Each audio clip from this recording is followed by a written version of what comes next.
ان سوالات کا میں تفصیل سے جواب دے رہا ہوں.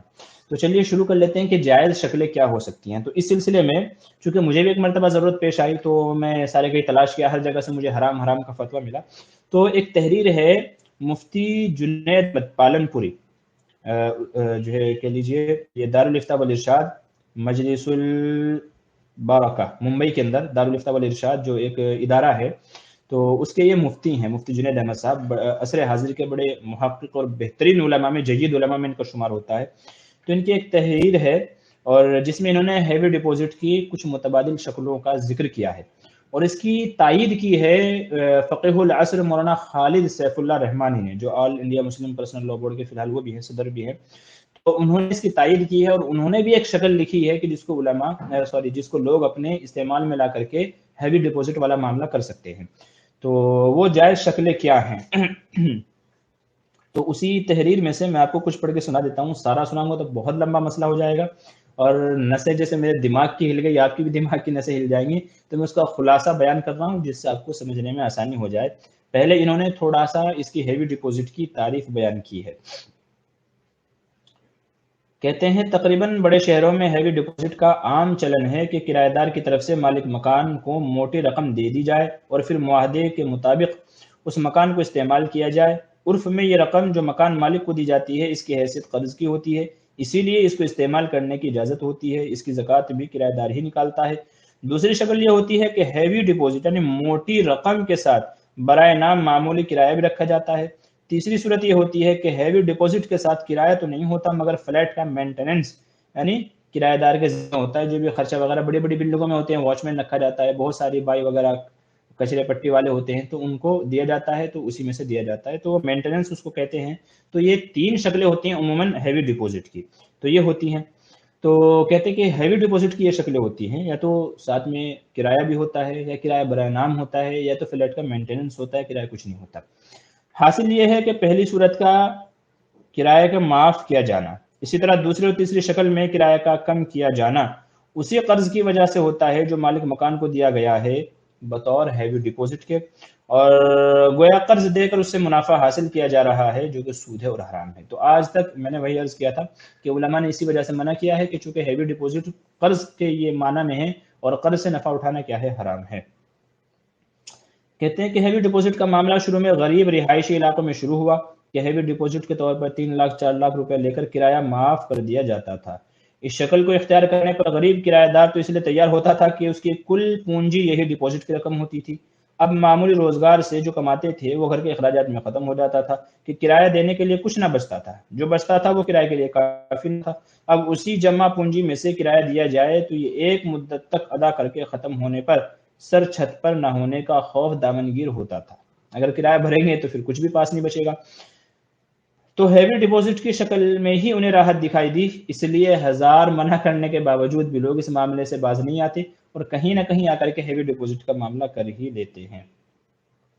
چنانچہ جب یہ الجھنیں سامنے آئی اور پریشانیاں آئیں تو جو حضرات ہیوی ڈپوزٹ والے ناجائز اور سودی معاملے میں پڑے ہوئے ہیں انہیں اس سودی معاملے سے بچانے کے لیے کچھ تدبیریں اور کچھ حیلے پیش خدمت ہیں. یہ کچھ مطلب انہوں نے وہی تدبیریں بتائی ہیں تاکہ معاملہ حرام سے نکل کر کے کم از کم حلال کے دائرے میں آ جائیں، اور جو لوگ اس طرح کے معاملات کرنا چاہیں تو وہ اس طرح کے معاملات کر سکتے ہیں اور اس طریقے سے اپنا ہیوی ڈپوزٹ کا معاملہ کر سکتے ہیں. سلمان نشاطی کہہ رہے ہیں کہاں پر ملے گا حضرت آپ کا واٹس ایپ نمبر؟ جی اسی میں ہے، آپ دیکھ لیجئے گا، آپ کو ہمارا نمبر مل جائے گا. ٹھیک ہے، ہم نے بیان کیا تھا جو ہمارا کل پرسوں جب ہم نے ویڈیو اپلوڈ کی تھی کہ اب ہفتے میں 2 بار لائیو سوال جواب ہوں گے، اس کے ڈسکرپشن میں آپ کو نمبر مل جائے گا، اسی نمبر پہ آپ کو واٹس ایپ ہم کو یہ بھیجنا ہے.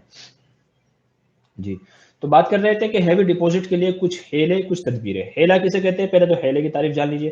حیلہ کے حکم سے متعلق علامہ سرخسی رحمۃ اللہ علیہ کی یہ صراحت قابل ذکر ہے کہ جس حیلے کے ذریعے آدمی حرام سے بچے اور حلال کو حاصل کرے وہ بہتر ہے. ٹھیک ہے، ایک تو یہ ہے کہ آدمی حرام سے نکل کر کے حلال میں آ جائے، اور کسی کے حق کو باطل کرنے یا باطل کو ملمہ سازی کر کے اس کو حق ثابت کرنے یا حق کو مشتبہ کرنے کے لیے حیلہ کرنا مکروہ ہے، اور اس طریقے سے جو بھی حیلہ ہو وہ ناپسندیدہ ہے. تو ایک تو یہ ہے کہ ہم حرام سے بچنا چاہ رہے ہیں، اور ایک یہ ہے کہ آدمی حرام میں ہی پڑنے کے لیے حیلہ کرنا چاہ رہا ہے. تو ظاہر ہے کہ حیلہ جائز کے لیے کیا جائے گا، ناجائز کے لیے حیلے کی اجازت نہیں ہے۔ اچھا، اب سمجھیے کہ وہ شکلیں کیا ہے، ٹھیک ہے، وہ شکلیں کیا ہے ہیوی ڈپوزٹ کی، جن کے ذریعے سے ہم لوگ یہ ہیوی ڈپوزٹ کا معاملہ کر سکتے ہیں، تو اس کو سمجھ لیجئے۔ تو پہلی شکل تو یہ ہے، پہلی شکل ہیوی ڈپوزٹ کے معاملے کو جائز کی کیٹیگری میں لانے کے لیے پہلی شکل کیا ہے؟ پہلی شکل یہ ہے کہ مکان کرائے پر لینے والا رقم دے کر مکان مالک سے حق یعنی حق رہائش خرید لے۔ ٹھیک ہے، پہلا مسئلہ یہ ہے کہ جو دو آدمی ہیوی ڈپوزٹ والا معاملہ کرنا چاہ رہے ہیں تو یہ معاملہ یوں کریں کہ بھئی یہ میری طرف سے 5 لاکھ روپے ہیں، گھر آپ کا ہے، یہ 5 لاکھ کے بدلے میں اس گھر میں رہنے کا جو حق ہے وہ آپ مجھے دے دے، مجھے بیچ دے، یہ حق میں خرید رہا ہوں 5 لاکھ کے بدلے میں، گھر نہیں، گھر میں رہنے کا حق خرید رہا ہوں 5 لاکھ کے بدلے میں۔ ٹھیک ہے، تو یہ رقم آپ کی ہوئی، اب یہ میرے پاس واپس نہیں آئے گی، ٹھیک ہے، کیونکہ میں نے خریدا ہے حق، تو جب میں نے حق خرید لیا تو رقم آپ کی ہو گئی، اب آپ اس کو استعمال کریں، کسی کو قرضے پہ دے، اپنے پاس بچا کر کے رکھیں، جو آپ کی مرضی ہے آپ کرنا چاہیں وہ کر سکتے ہیں۔ تو رہنے کا حق خرید لے، ٹھیک ہے، رہنے کا حق خرید لیا تو اب رہنے کا حق میرا ہو گیا، اب میں اس میں رہوں گا فری میں، ٹھیک ہے۔ اب مسئلہ یہ ہے کہ جی مجھے تو 5 لاکھ واپس لینے ہیں، کل کو 5 لاکھ مجھے دینا تھوڑا ہی ہے، کل کو مجھے 5 لاکھ واپس لینا ہے، تو کہتے ہیں اب اس کے لیے ایک اور حیلہ اختیار کیا جائے، ایک دوسری مجلس قائم کی جائے۔ یہ تو ایک مجلس کی بات ہو گئی، ایک مجلس میں آدمی اس میں رہنے کا حق سکنا جس کو کہا جاتا ہے، رہائش کا حق، رہنے کا حق خرید لے، ایک مجلس میں تو یہ ہو گیا ہے۔ دوسری مجلس، یہ مجلس ختم ہو گئی، اب دوسری مجلس قائم کی جائے، دوسری بیٹھک، دوسری میٹنگ ارینج کی جائے، اور دوسری میٹنگ کے اندر یہ کہا جائے کہ بھئی میں نے جو آپ کو پیسے دیے ہیں، جو میں نے آپ سے حق سکنا، حق رہائش خریدا ہے، تو 2 سال میں مالک مکان بولے 2 سال بعد میں آپ یہ پیسے واپس لے لینا اور میرے گھر کا رہنے کا جو حق تھا وہ مجھے واپس کر دینا، یعنی جو حق سکنا، حق رہائش آپ نے مجھ سے خریدا تھا وہی 2 سال میں 3 سال میں آپ سے واپس خرید لوں گا۔ تو یہ 2 الگ معاہدے ہو گئے اور الگ معاملے ہو گئے، پہلے اس نے خریدا ایک مجلس میں، دوسری مجلس میں یہ شرط لگا دی کہ بھئی 2 سال میں 3 سال میں یہ واپس میں آپ سے خرید لوں گا، تو یہ 2 الگ الگ معاملے ہو گئے۔ اس معاملے کے اعتبار سے حق سکنا اس نے خریدا تو اس کے لیے جائز ہو گیا، پیسے اس کے ہو گئے، مالک مکان کے استعمال کرے، قرض دے، جو بھی کرنا چاہے کر لے۔ دوسرے میں مالک مکان نے بولا ہے کہ بھئی 2 سال میں 3 سال میں یہی رقم میں آپ کو واپس دے دوں گا اور حق سکنا آپ سے خرید لوں گا، اس کے اندر کوئی قباحت نہیں ہے، علماء نے اس شکل کو جائز کہا ہے کہ یہ شکل جائز ہے۔ چنانچہ اس کی ایک وضاحت اور اس کی ایک نظیر بیان کی ہے کہ ایسا ہو سکتا ہے کہ غلام ایک آدمی کا ہے مگر دوسرا بندہ رقم دے کر کے اس کی خدمت خرید لے کہ بھئی غلام تو آپ کا رہے گا لیکن خدمت میری کرے گا، اس کے بدلے میں یہ رقم آپ کو دے رہا ہوں، یہ رقم آپ کی ہے۔ یہ آج کے زمانے میں آپ سمجھ سکتے ہیں، مزدور لوگ مزدوری کرتے ہیں تو جو بڑے بڑے بلڈر ہیں، بڑے بڑے مالک ہیں، وہ روزانہ اپنے بندے کو یہاں بلاتے ہیں کہ بھئی ایسا ہے 200 روپے میں تیرے کو دوں گا، دن بھر تو میرے یہاں کام کرے گا، میرے یہاں خدمت کرے گا۔ جب وہ خدمت کر کے چلا جاتا ہے تو 200 روپے اس کو دے دی جاتے ہیں، لے بھائی یہ پکڑ تیری رقم ہو گئی۔ اب وہ اس کو کھائے، بیچے، خریدے، کچھ بھی کرے۔ بہرحال علماء نے یہ شکل بیان کی ہے، غلام ایک شخص کا ہے، دوسرا کچھ رقم دے کر کے اس کی خدمت خرید لیتا ہے کہ غلام تمہارا ہی ہے لیکن خدمت میری کرے گا، تو علماء نے اس کو جائز قرار دیا ہے کہ خدمت خرید لینا ایسے کسی کی تو جائز ہے۔ تو یہاں بھی وہی مسئلہ بنے گا کہ پیسے دے کر کے رہنے کا جو حق ہے وہ خرید لیا ہے، حق رہائش خرید لی ہے، ٹھیک ہے، تو یہ اس اعتبار سے جائز ہو گیا۔ اور دوسرا مسئلہ یہ کیا کہ کل کو 2 سال 3 سال 4 سال میں واپس میں خرید لوں گا آپ سے، تو یہ معاملہ بھی جائز ہوگا، ٹھیک ہے بھائی آپ خرید لینا۔ لوگ وعدے کرتے ہیں بھائی 2 سال بعد مجھے چیز واپس کر دینا، 3 سال بعد چیز مجھے واپس کر دینا، تو اس کی بھی اجازت ہے، اس میں بھی کوئی مذاقہ نہیں ہے۔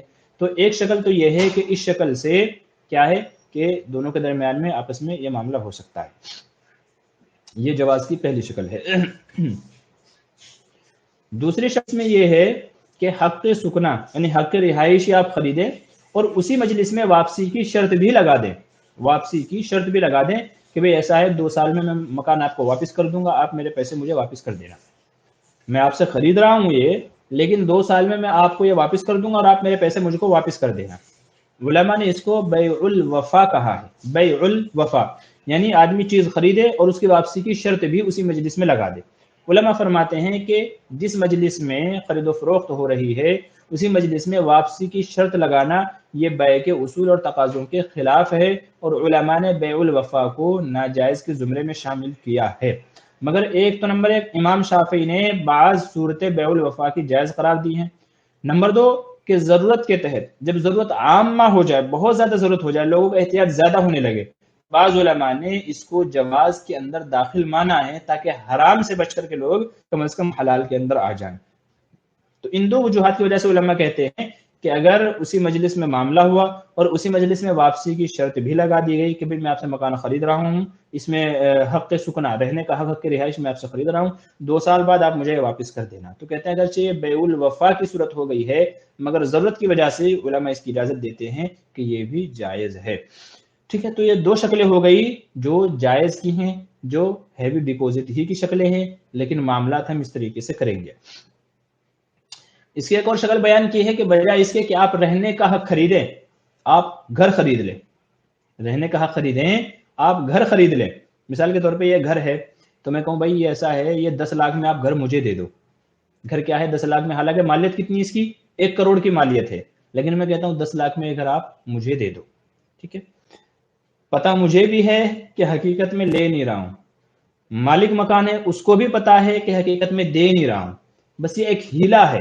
ٹھیک ہے، یہ ایک ہیلا ہے، پتہ دونوں کا ہے کہ نہ اصل میں یہ 1 کروڑ کا مکان میرا ہو جائے گا، چونکہ 1 کروڑ کی چیز 10 لاکھ میں کون دے گا، نہ کوئی لینے کے لیے تیار ہو جائیں گے لیکن بیچنے کے لیے تیار نہیں ہوگا۔ تو جو رہنے والا ہے اس کو بھی پتا ہے اور جو دینے والا ہے اس کو بھی پتا ہے، لیکن کہتے ہیں کہ بطور ہیلے کے یہ کہہ دیا بھائی یہ 10 لاکھ میں مکان آپ کا ہوا اور یہ 10 لاکھ کی رقم آپ کی ہوئی، آپ گھر میں جو چاہے کریں اور آپ رقم کا جو چاہے کریں، آپ کی مرضی ہے۔ ٹھیک ہے، اور پھر وہی ہے دو شکل ہو جائے گی، ایک تو یہ الگ مجلس قائم کی جائے جس میں گھر کو واپسی کا، جو میں نے پہلی شکل بتائی تھی گھر واپسی کی، ایک اور مجلس منعقد کی جائے کہ بھئی 2 سال میں 4 سال میں آپ یہ گھر واپس مجھے بیچ دینا، 10 لاکھ آپ لے لینا، یا تو اسی مجلس میں یعنی بیع الوفا ہی گھر والی صورت میں بھی اختیار کیا جا سکتا ہے کہ بھئی 2 سال میں 4 سال میں یہ رقم آپ مجھے واپس دے دیں گے، میں گھر آپ کو دے دوں گا، یا گھر آپ مجھے واپس دے دینا، میں یہ رقم آپ کو دے دوں گا۔ تو بیع الوفا والی یہ صورت حق رہائش والی، یعنی سکنا حق رہائش خرید رہا ہے یا تو گھر ہی خرید رہا ہے، دونوں ہی شکلوں میں علماء نے اس کی اجازت دی ہے کہ دونوں ہی صورتوں میں یہ ہیوی ڈپوزٹ ہی کی شکل ہے لیکن تھوڑی سی مختلف ہے۔ جب ہم معاملات کریں گے تو اس طریقے سے خریدیں گے۔ بہرحال میری 1 کروڑ کی چیز ہے، میں 10 لاکھ میں بیچوں، 5 لاکھ میں بیچوں یا فری میں دے دوں تو میری مرضی ہے۔ ٹھیک ہے، میری چیز ہے، سمجھ میں آنے والی بات ہے نا بھائی، میری چیز ہے، میں اپنی چیز کو 1 کروڑ میں بیچوں، 10 لاکھ میں بیچوں یا 10,000 میں بیچوں، میری مرضی ہے۔ تو یہ معاملات آپس میں اس طریقے سے کر لیں کہ بھئی یہ 10 لاکھ میں آپ کی ہوئی، یہ گھر آپ کا ہوا، یہ پیسے آپ کے ہوئے، گھر آپ کا ہوا، رقم آپ کی ہوئی، آپ کی مرضی ہے جو چاہے کریں۔ ٹھیک ہے، اور پھر اس کے بعد شرط لگا دیں، چاہے تو اسی مجلس میں چاہے الگ مجلس میں۔ اسی مجلس میں لگائیں گے تو بیع الوفا ہو جائے گی، الگ مجلس میں لگائیں گے تو کوئی مسئلہ ہی نہیں ہے کہ بھئی 2 سال میں 4 سال میں یہی چیز میں آپ سے واپس خرید لوں گا۔ تو یہ دونوں شکلیں ہو گئی ہیں ہیوی ڈپوزٹ کی اور جائز کے شکلیں میں ہو گئی ہیں۔ یہاں پر ساتھ میں ایک وضاحت اور یہ سنتے چلیے کہ ان دونوں ہی شکلوں میں ہیوی ڈپوزٹ کی، وہ چاہے آپ حق رہائش خرید رہے ہوں اور وہ چاہے آپ مکان ہی خرید رہے ہوں، دونوں ہی شکلوں میں جب یہ رقم مکان مالک کے پاس چلی گئی، ٹھیک ہے، دونوں ہی شکلوں میں جب یہ رقم ہیوی ڈپوزٹ کی رقم مکان مالک کے پاس چلی گئی تو یہ اس کی ہو گئی۔ اب اس کی زکوٰۃ مالک مکان کے اوپر آئے گی، اس کے اوپر نہیں آئے گی۔ ٹھیک ہے، جس نے خریدا ہے، جو ہیوی ڈپوزٹ پہ لے رہا ہے، جو رقم دے رہا ہے، اس کے اوپر زکوٰۃ نہیں آئے گی، بلکہ جس کا مکان تھا، جو رقم لے رہا ہے، اس کی زکوٰۃ اس کے اوپر آئے گی، چونکہ رقم جب اس کے پاس آ گئی تو وہ اس کی ہوگی۔ آپ نے گھر میں رہنے کا حق خریدا تو خرید جائے نا، تو پیسہ آپ کا ہو گیا۔ آپ نے گھر بیچا، ٹھیک ہے، اس کے بدلے میں آپ کے پاس رقم آئی تو رقم بھی آپ کی ہو گئی۔ تو کہنے کا مطلب یہ ہے کہ دونوں ہی شکلوں میں ہیوی ڈپوزٹ جو بندہ لے رہا ہے وہی اس کی زکوٰۃ ادا کرے گا اگر زکوٰۃ کا وقت آ جاتا ہے تو۔ جو بندہ ہیوی ڈپوزٹ پر لے رہا ہے، جو رقم دے رہا ہے، تو چونکہ اس نے رقم دے دی، اس کی ملک سے نکل گئی، تو اب اس کے اوپر زکوٰۃ نہیں ہے۔ جس کا گھر تھا، جس نے رقم لی ہے، اب زکوٰۃ اس کے ذمے آئے گی۔ ٹھیک ہے، یہ بات اچھی طریقے سے سمجھ لیجئے۔ تو واپس جب کل کو لوٹ کر کے یہ رقم واپس اسی کے پاس آ جائے گی، پھر اس کے اوپر لازم ہوگی، لیکن جب تک اس کے پاس رہے گی مالک مکان کے، جو ہیوی ڈپوزٹ پر گھر دے رہا ہے، رقم لے رہا ہے، تو تب تک کہ وہی ادا کرے گا. ٹھیک ہے, یہ بات ہو گئی اس سلسلے میں. تو یہ مفتی جنید احمد پالن پوری نے 2 شکلیں بیان کی ہیں. ایک تیسری شکل اور اسی کے ساتھ ساتھ میں بیان کی ہے, یہ تقریباً 6 پیج کا مسئلہ ہے جس میں دلائل بھی موجود ہیں. اگر آپ چاہیں گے تو میں واٹس ایپ پہ یا ٹیلی گرام پہ اپنے چینل پہ اس کو اپلوڈ کر دوں گا, تو وہاں سے آپ یہ پورا 6 کے 6 پیج کا آپ مجھ سے پی ڈی ایف کی شکل میں لے لیجئے گا. سارے دلائل آپ کو اس سلسلے میں جو بھی بیان کیے گئے ہیں وہ سارے کے سارے یہاں آپ کو مل جائیں گے. ایک اور اس کی تیسری شکل بیان کی گئی ہے. شکل یہ بیان کی گئی ہے کہ ایک مجلس آپ منعقد کریں گھر کی, کہ بھئی یہ گھر میں آپ سے کرائے پر لے رہا ہوں, یہ گھر میں آپ سے کرائے پر لے رہا ہوں. بس اتنا لکھیں, کتنا کرایہ, کیسے کرایہ, کچھ نہیں لکھنا ہے, بس مطلقاً معاہدہ کر دیں کہ بھئی میں یہ گھر آپ سے کرائے پر لے رہا ہوں. ٹھیک ہے. ایک اور مجلس ہے, ایک اور میٹنگ منعقد کریں جس میں جو مکان مالک ہے جس کو ہیوی ڈپوزٹ کی رقم دی جائے گی وہ یہ عہد کر لے اور یہ وعدہ کر لے اور لکھت روپ میں تحریری شکل میں ایک کاغذ پر لکھ دے کہ بھئی یہ بندے کا میرے اوپر 10 لاکھ کا قرضہ ہے جو مجھے دینا ہے. بس ایسے ہی. ٹھیک ہے. یعنی کہتے ہیں ایک نمائش کے لیے یا ایک فرضی بات کہہ لیجئے, فرضی طور پر ہے نہیں لیکن فرضی طور پر ایک کاغذ پر لکھ کر کے دے دے کہ بھئی اس بندے کا میرے اوپر 10 لاکھ کا قرضہ ہے جو مجھے ادا کرنا ہے. اب بات یہ ہو جائے گی کہ اس نے اپنا گھر تو دے دیا اس کو فری میں, ٹھیک ہے, فری میں دے دیا اس نے, اور ساتھ ساتھ قرض کا بھی اقرار کر لیا کہ بھئی اس کا قرضہ ہے میرے اوپر, اس کا قرضہ ہے میرے اوپر. اب جو بندہ لے رہا تھا, گھر جو لے رہا تھا, اس نے اس کو رقم دے دی بطور قرض کے کہہ لیجئے. ٹھیک ہے, یا تو ہیوی ڈپوزٹ کی شکل میں جو اس کو رقم دی ہے وہ. تو مسئلہ یہ ہو جائے گا کہ اس کے پاس رقم چلی گئی اور کل کو اگر وہ انکار کرتا ہے تو اس نے چونکہ قرض کا ایک اقرار نامہ لکھا ہوا ہے کہ اس کا قرض ہے میرے اوپر, اس کا قرض ہے میرے اوپر, تو وہ رقم اس کو دینا اس کے لیے لازمی ہو جائے گا چونکہ وہ لکھت روپ میں لکھ چکا ہے کہ بھئی یہ اس کا قرضہ ہے میرے اوپر, تو ظاہر جو قرضہ ہے وہ تو دینا ہے, اور میں نے گھر بھی اس کو آگے کرائے پر دے دیا ہے. ٹھیک ہے, تو جب تک یہ گھر میں رہے گا اچھی بات ہے, اور جب کل کو خالی کرے گا تو ظاہر سی بات ہے کہ رقم مانگے گا مجھ سے, تو یہ بطور قرض کے میں لکھ کے دے رہا ہوں کہ بھئی یہ قرضہ ہے میرے اس کے اوپر. اور کسی سے قرضہ لے کر کے اپنے استعمال میں لانا بھی جائز ہے اور اس کو کسی کو دینا بھی جائز ہے, اپنے پاس جو بھی آپ کرنا چاہیں پھر جو چاہے آپ کر سکتے ہیں. تو یہ تیسری شکل ہے اس سلسلے میں. تو یہ 3 شکلیں بیان کی ہیں, اور مولانا خالد سیف اللہ رحمانی کا اس کے اخیر میں انہوں نے اس کی تائید کی ہے, تصدیق کی ہے کہ آج کل ضرورت بہت زیادہ ہے لوگوں کی.